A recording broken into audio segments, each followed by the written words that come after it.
C'est avec donc M. Pablo qui est mon secrétaire général.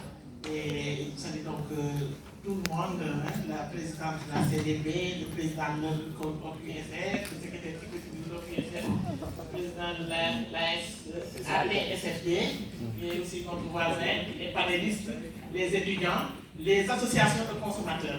On vous a peut-être pour le panel, mais tout le monde pouvait aussi faire une petite présentation. Donc, bonjour tout le monde. Aujourd'hui, nous allons présenter sur un thème, à savoir le thème sur l'éducation financière de masse, qui est un thème qui sera un prétexte par rapport à tout ce que nous sommes en train de faire. Nous sommes en train de travailler depuis un certain temps sur l'éducation financière de masse, mais le thème sur la problématique du gaspillage dans les cérémonies familiales. C'est un exemple que nous avons. Il y a beaucoup de gaspillage, effectivement. Ce gaspillage, on pouvait prendre notre thème concernant le gaspillage dans l'agroalimentaire, etc. Mais nous allons mettre le focus sur les cérémonies familiales. Tout d'abord, en tant qu'éducatrice, parce que je ne me suis pas présentée comme étant, je suis professeur d'économie familiale et sociale, mais je suis aussi à la facette de spécialiste en sciences de l'éducation. Donc, je m'interroge d'abord sur qu'est-ce que c'est une éducation financière. Je ne vais pas trop m'attarder parce que je n'ai que 5 minutes pour ma présentation, mais je vais dire que l'OPSF a beaucoup insisté sur ce que signifie l'éducation financière.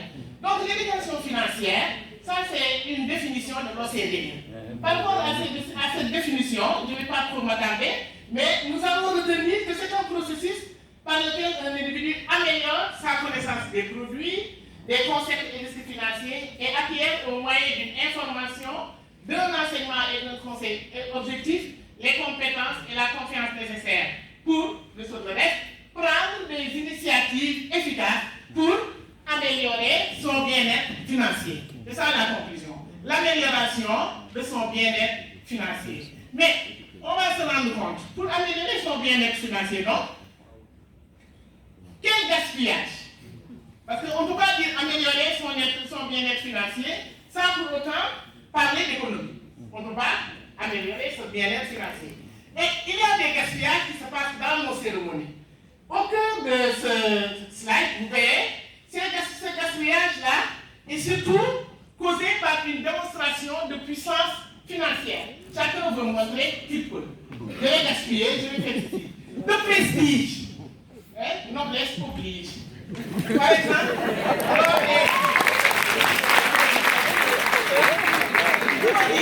lors des mariages, lors des baptêmes, lors des cérémonies, et même, malheureusement, lors des funérailles. On va voir lors des funérailles qui sont teranga, tout ça, c'est vraiment c'est un problème de gaspillage qui amène des dépenses.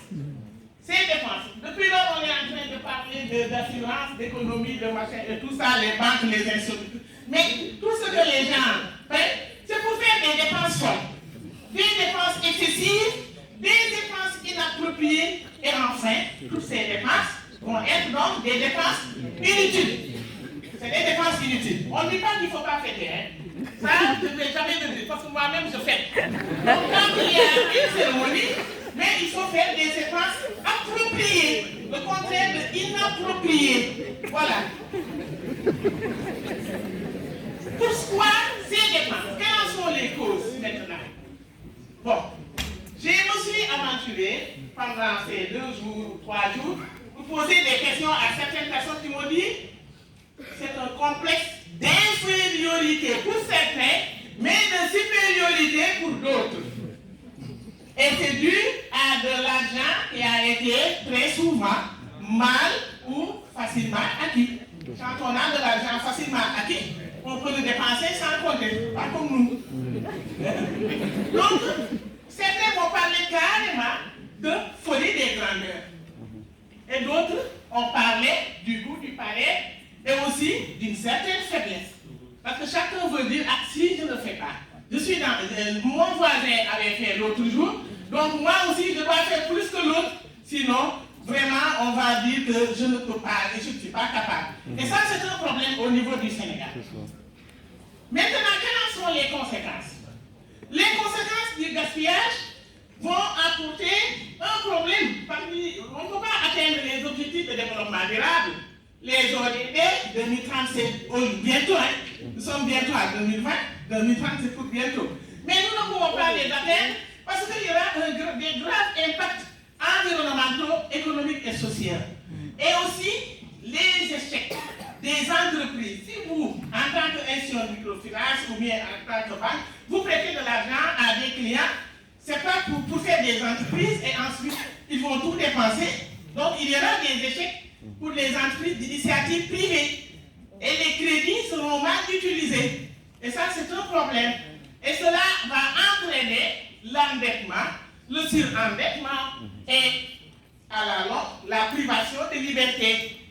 Ça peut même amener certains en prison. On en a vu. On a vu des cas où je ne peux pas passer par cette rue, je ne vais pas passer par l'autre rue parce que je me suis endetté et ça amène ce qu'on appelle l'usure. Le booking. On prend ça, on prend un coordinateur qu'on dépose quelque part, on l'a emprunté, mais nous allons le banaliser, le vendre à vil prix pour pouvoir, etc. Finalement, ça devient un cercle vicieux et c'est un problème. Et voilà, ça amène donc un problème d'insécurité. Maintenant, quelles sont les mesures? Je vais terminer vite. Quelles sont les mesures? Le président Macky Sall a parlé, a déployé le gaspillage. Mais il faudrait qu'on dise aussi qu'au niveau de l'OQSF, il y a eu des mesures. Tout à l'heure, on avait parlé de 50 émissions qui vont se faire, etc. Mais il y a eu une loi qui existe déjà depuis 1967.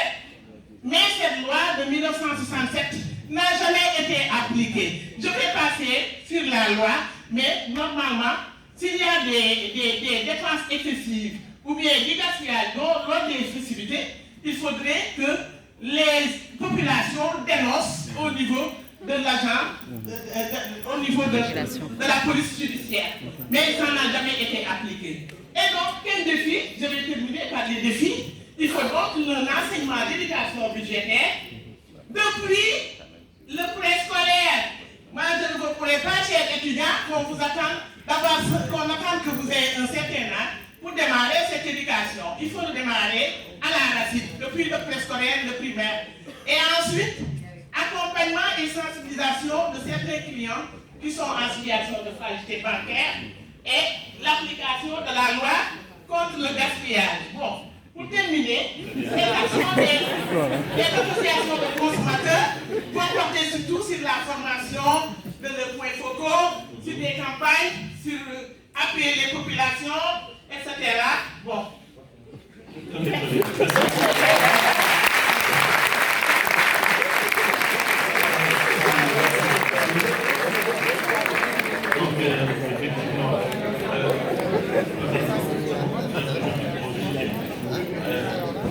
J'avais effectivement réservé la dernière partie de sa recherche sur les consommateurs.